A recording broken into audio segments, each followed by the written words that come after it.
à Gombe pour suivre les conférences de presse animées par le secrétaire général de l'UNC, M. Ewanga, qui a tenu une conférence de presse pendant plus ou moins 2 heures du temps et les journalistes ont posé des questions par rapport à cette conférence de presse. Bote balandi ya www.congolocolonews.com toza awa na kati ya Fatima toye kolanda conférence de presse Jean-Bertin Ewanga asali mpona makambo etali mboka mpona ndenge nini l'élection il faut esalama na nzela ya www.congolocolonews.com olanda conférence oyo. Merci beaucoup, tokutani après conférence de presse. Jusqu'à ce jour sur la question préoccupante de gestion et d'administration des provinces démembrées. Face aux tergiversations des uns et des autres, nous nous sommes employés à rechercher les causes de cette situation avant de découvrir la boîte à Pandore, qui détient l'agenda caché du régime décadent. En réalité, et cela ne fait l'ombre d'aucun doute, non seulement la majorité au pouvoir avait violé la Constitution, mais aussi un retard et que surtout il ne sert à rien d'obtenir un passage en force à l'issue incertaine et aux conséquences incalculables. En réalité, les pouvoirs de Kinshasa, qui a manipulé toutes les élections des gouverneurs et toutes les provinces du pays depuis 2006, jusqu'à ce jour, a perdu confiance à sa capacité de continuer indéfiniment à dicter des 5 consignes aux députés provinciaux pour orienter leur choix en faveur des différents candidats préparés pour faciliter le glissement. La majorité a au moins une certitude, c'est le père de l'élection des gouverneurs dans toutes les provinces. Voilà de quoi elle a peur, voilà pourquoi elle tergiverse, voilà pourquoi elle peine à transmettre les dossiers de candidature de ces hommes à la centrale électorale. Dans cette tergiversation, le calcul est simple. Placer la CENI dans les capacités matérielles et techniques d'organiser l'élection des gouverneurs de province et par là des conséquences, saisir la Cour constitutionnelle, ce qui est déjà fait, pour obtenir son aval. Et sous prétexte d'exception et cas de force majeure, dissoudre les assemblées provinciales et nommer les gouverneurs de son obédience pour continuer à organiser le désordre et l'anarchie sur l'étendue du territoire national. C'est cela l'agenda caché. C'est aussi cette carte que joue en silence la majorité et la CENI à travers la saisine de la Cour constitutionnelle. Pour couvrir leur forfait, la majorité et sa CENI ont effectivement saisi la Cour constitutionnelle en interprétation de la loi sur la libre administration des provinces pour obtenir de cette institution un avis favorable, constituant son feu vert pour perpétuer un énième désordre institutionnel et légal. D'ores et déjà, l'UNC, notre parti, soucieux de préserver la légalité, rejette catégoriquement et condamne énergiquement toute nomination fût-elle par ordonnance présidentielle des gouverneurs des provinces récemment démembrés. L'UNC considère pareille manœuvre comme un coup porté au processus de démocratisation de la RDC. Lequel coup a commencé depuis le refus d'organiser des élections provinciales de 2011 jusqu'à ce jour, permettant une prolongation illégale au mandat des députés provinciaux et des sénateurs. Refusant le recul de la démocratie dans notre pays par les pouvoirs en place, l'UNC met en garde la majorité au pouvoir contre une telle décision qui énerve la Constitution, en ce qu'en aucune de ces dispositions, elle ne reconnaît au président de la République un tel pouvoir, en dehors de celui d'investir les gouverneurs après l'élection organisée par la CENI. C'est donc pas la CENI qui est incapable d'organiser l'élection des gouverneurs de province, c'est plutôt la majorité qui n'est pas sûre de gagner la dite élection, ni de l'Assemblée, ces troupes qui freinent et bloquent le travail de la CENI, dont personne n'ignore le niveau d'infiltration au pouvoir en place. On sait pourquoi. La preuve, les assemblées des provinces démembrées qui viennent de clôturer leur session ont été empêchées de mettre en place leur bureau définitif et dans la foulée élire les gouverneurs de province. C'est ici le lieu de dénoncer le rôle combien délicat et même dangereux pour la nation, le rôle que le pouvoir en place et la CENI attend de faire jouer à la Cour constitutionnelle afin de les aider à réaliser leur conspiration contre la République en favorisant la prolongation du mandat de l'actuel locataire du Palais de la Nation au délai du délai constitutionnel. Institution hautement républicaine et dernier rempart sur lequel l'espoir constitutionnel de toute la nation repose, l'espoir constitutionnel de toute la nation, la Cour devra se montrer très ingrate vis-à-vis des fossoyeurs de la République qui, par leur forfaiture, cherchent à la discréditer aux yeux du peuple alors qu'elle est à ses débuts. Mesdames et messieurs de la presse, savez-vous que le président des assemblées provinciales de Lombré avait été séquestré pendant plus d'un mois d'ordre du ministre de l'Intérieur pour les empêcher d'aller préparer et superviser l'élection des gouverneurs dans leurs provinces respectives? Cette restriction de liberté de mouvement à laquelle était astreint le président des organes délibérants des provinces, s'il faut le dire, c'est la preuve du triomphe de l'arbitraire dans la gouvernance du pays, où des individus se permettent n'importe quel excès et n'importe quel abus de pouvoir. La compétence d'élire les gouverneurs des provinces, il ne peut pas y avoir d'exception à la loi. Ou c'est une république, ou c'est une zone, ou tout simplement c'est le Gondwana, pays de rêve, de dictateurs, où les dirigeants et les joueurs du président fondateur sont force de loi et s'imposent à tous.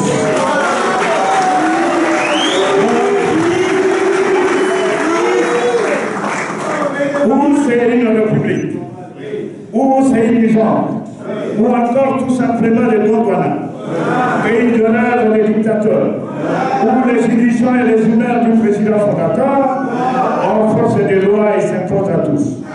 Notre parti, l'UNC, se refuse à croire que la RDC en soit arrivée jusqu'à ces points, ni réduite jusqu'à ces niveaux. Autant le président de la République n'a aucune compétence, même fictive, de nommer les gouverneurs de province, autant la Constitution ni aucune loi de la République ne lui offre la possibilité de confier cette charge, même à titre provisoire par ordonnance, à tout autre acte généralement quelconque, à qui que ce soit. INC met en demeure quiconque peut prouver le contraire. La fonction des gouverneurs de province est une fonction constitutionnelle. Une charge constitutionnelle fixée par l'article 198 de la Constitution, elle ne peut, pour quelque motif que ce soit, être dépouillée de son contenu ni réduite en néant par la nomination des soi-disant gouverneurs intérimaires ou des hauts fonctionnaires, fonctions non prévues par la Constitution. En agissant ainsi, le pouvoir ne fait que renforcer la conviction de tous ceux qui doutent de sa bonne foi et qui estiment avec raison qu'il est déterminé à plonger le pays dans l'incertitude des lendemains et dans le chaos, et c'est à travers la manipulation, la multiplication des décisions dont la légalité et la régularité posent un sérieux problème. Les pouvoirs ne doivent pas se permettre de prendre tout un pays et ses institutions en otage. C'est dangereux. Même contre tout l'ordre du monde, le peuple congolais n'en veut pas et ne se laissera pas faire. Ce n'est pas parce que la majorité n'est pas sûre de gagner une élection qu'elle doit en empêcher la tenue. Ce n'est pas parce que l'actuel chef de l'État ne sera pas candidat en 2016 que l'élection présidentielle ne devrait pas se tenir. Ce n'est pas non plus parce que la Constitution interdit un troisième mandat qu'il faut user de toutes sortes de manœuvres pour se maintenir au pouvoir contre la volonté de notre peuple. Nous mettons la commission électorale devant ses responsabilités pour qu'elle procède sans délai à l'élection des gouverneurs de province pour permettre à celle-ci de se doter provisoirement des animateurs en charge de leur administration et de l'encadrement de la population.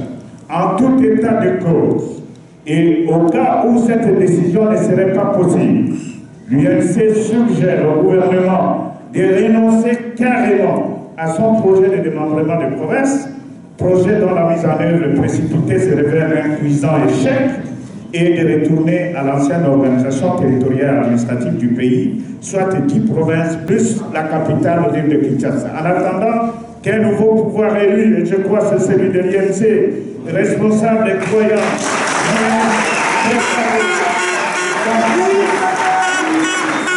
les conditions de la mise en œuvre de cette disposition constitutionnelle. Il sera souhaitable pour le gouvernement, s'il a encore le sens de l'honneur, d'approcher purement et simplement la loi de programmation. Et ce serait juste. C'est pourquoi, convaincu des qualités tant morales qu'intellectuelles, de l'expérience professionnelle des membres de la Cour constitutionnelle, nous nous permettons de faire confiance à ces corps de libre, tout en les invitant à ne dire que les droits, le vrai, sans céder aux caprices ni à la pression d'un régime à fin mandat et qui cherche à entraîner dans sa chute toutes les institutions de la République. Nous lançons un appel vibrant aux magistrats de la Cour constitutionnelle pour leur dire que le peuple leur fait confiance. Il n'attend pas d'être roulé dans la farine, ni humilié comme autrefois par la défaite de Cour suprême de triste mémoire. Comme elle a si bien dit dernièrement le président de cette Cour, l'arbitraire ne peut pas avoir de place dans l'interprétation des lois de la République. Nous les plaçons devant leur responsabilité devant Dieu, le peuple et la nation pour sauver la République des dérives dans lesquelles veut plonger la majorité actuelle. Demain, nous lançons un sévère avertissement et une mise en garde à la commission électorale pour qu'elle puisse revoir sa conduite et s'amender en envie de donner la preuve de son indépendance en se démarquant des voies et projets malicieux de la majorité au pouvoir. Mesdames et messieurs de la presse, nous ne le dirons jamais assez, la Constitution l'a déjà tranché. Il n'y aura pas de troisième mandat possible pour l'actuel président de la République. La Constitution a déjà réglé pour cette question de manière définitive. Tout exercice du pouvoir par ce dernier, au-delà du 19 décembre 2016, n'est ni plus ni moins qu'un coup d'État constitutionnel.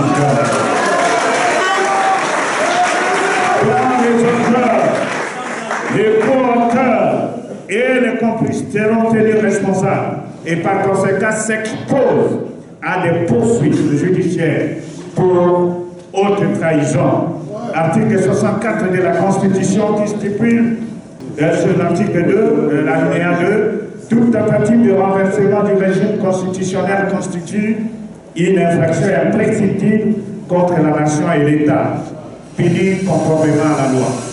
C'est ici le lieu de dénoncer tous les arrangements, tous les apartés depuis quelque temps par le pouvoir en place, dont les émissaires sillonnent les différentes résidences des opposants.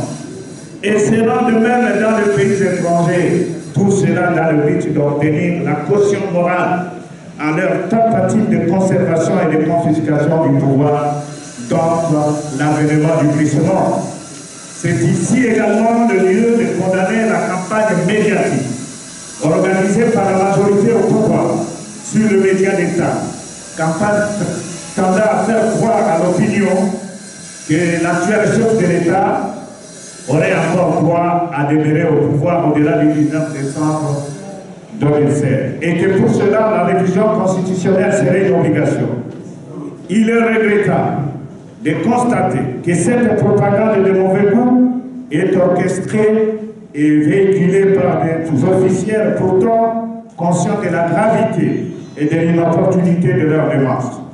Ceci est d'autant plus grave quand ces propos sont relayés par un ministre en fonction, professeur de son État, et qui affirme pince sans rire que tous les Congolais sont incompétents, sauf Joseph Kabila, dont il éprouve une grande envie et un grand désir.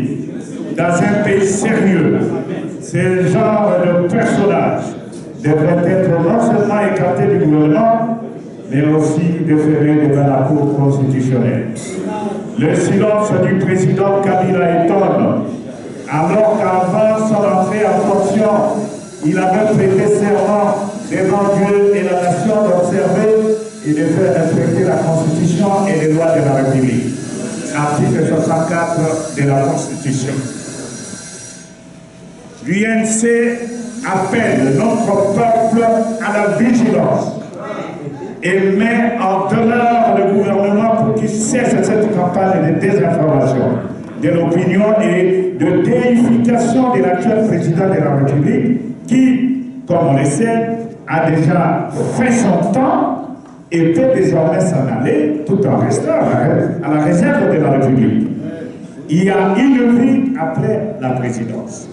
Vouloir opérer un passage en force avec des sondages orduriers est un jeu dangereux que notre peuple n'est pas prêt à accepter. Bien plus, vouloir intimider la population en utilisant l'épouvantail sécuritaire, c'est tout simplement inadmissible pour notre peuple. Pour ceux qui en doutent encore, qui se souviennent comment déterminer comme un seul homme le peuple congolais peut défier pendant une semaine l'appareil répressif du pouvoir en place au prix des sacrifices suprêmes. C'est ici le lieu de rendre hommage à tous les martyrs de démocratie tombés au cours de ces dernières années de lutte. Le peuple est debout, à l'étranger comme au pays, il a chassé la peur et de façon définitive.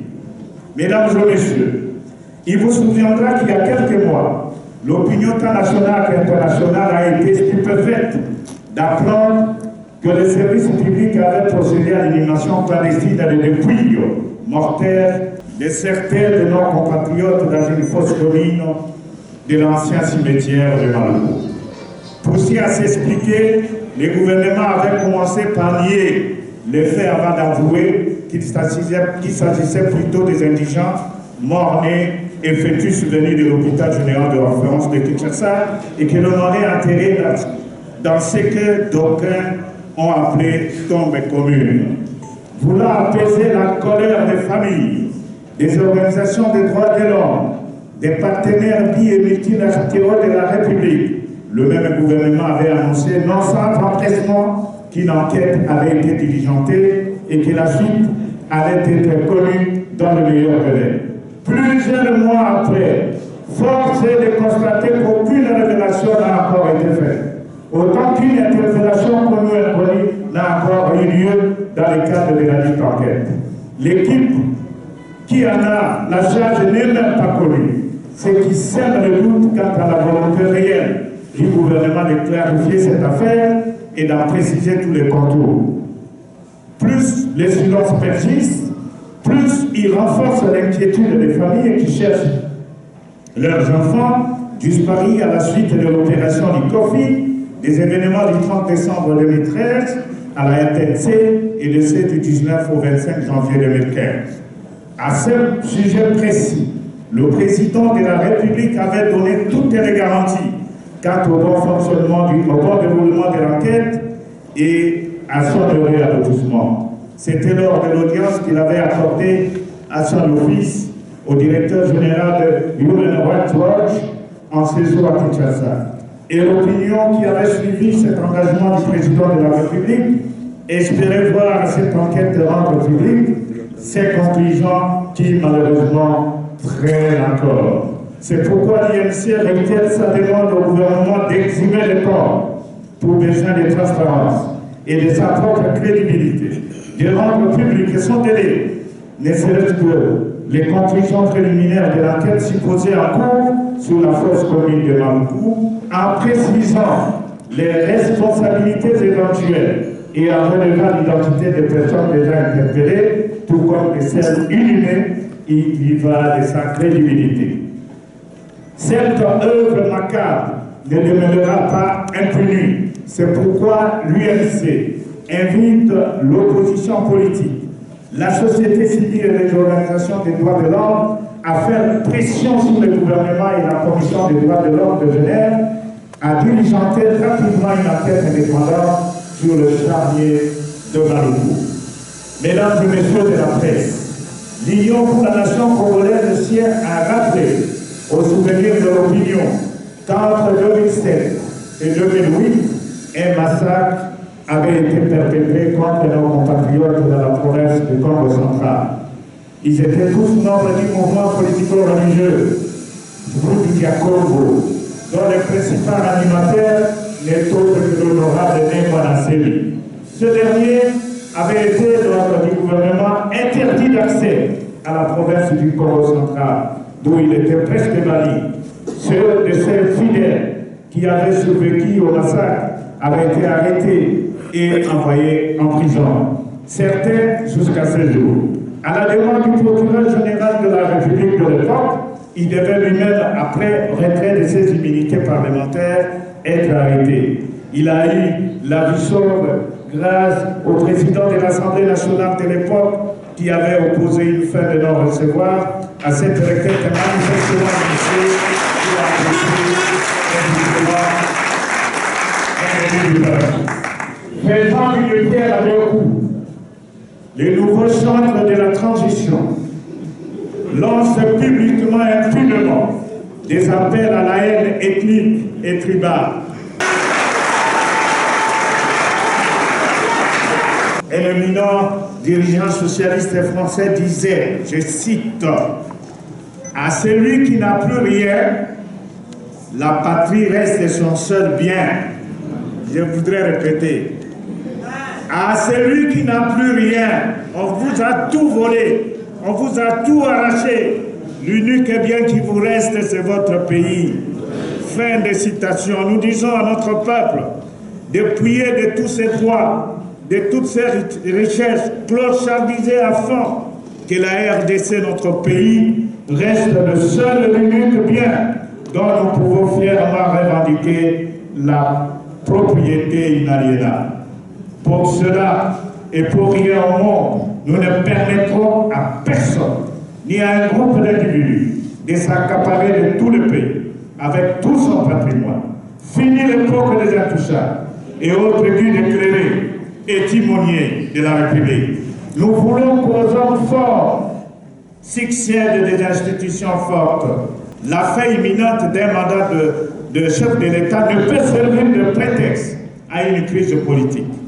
Il est temps de se préparer à passer la main. Il est temps d'éviter à notre peuple les conséquences néfastes de l'entêtement. Bomba bomba! Bomba bomba! Olukaka makambwe! Olukaka makambwe! Je vous remercie.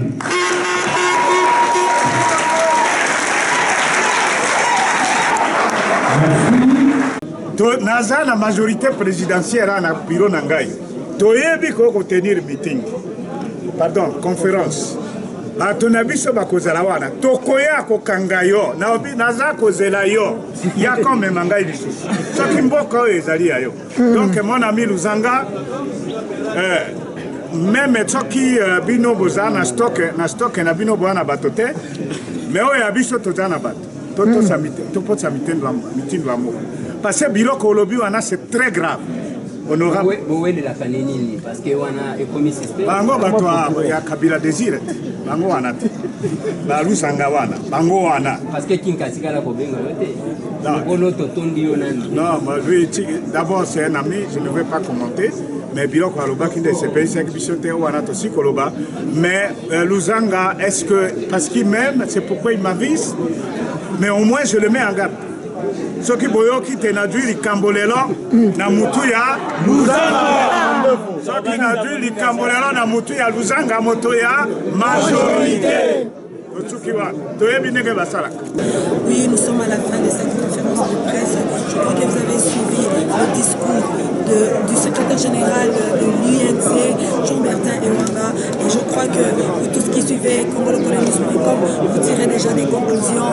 Oui, lundi, il y a congolocolenews.com. Et Boruti Kolanda, conférence de presse, il y a le secrétaire général à l'UNC, Jean-Bertin Ewanga. Nabandi, vous tirez ma conclusion. Mais vous comprendre, Nini Rosali Kolobela par rapport à Makambo, Matali Mboka, Kwete Congo et Kende Liboso. Merci, Bino Baenyos, Olandaki, Nanzela, www.congolocolenews.com, conférence de presse, la PC Bino Mbote Lissousou, Bena remercie l'équipe technique Mobimba, il y a congolocolenews.com. Merci à Madame Dudil Bisengo qui était à la prise de vue et à la réalisation de cette de cet élément. Merci au directeur de programme des Chutes Mambetoukou. Merci au monteur Solvay Magema. Nous nous retrouvons prochainement pour une autre occasion, pour un autre élément concernant l'UNC. Merci.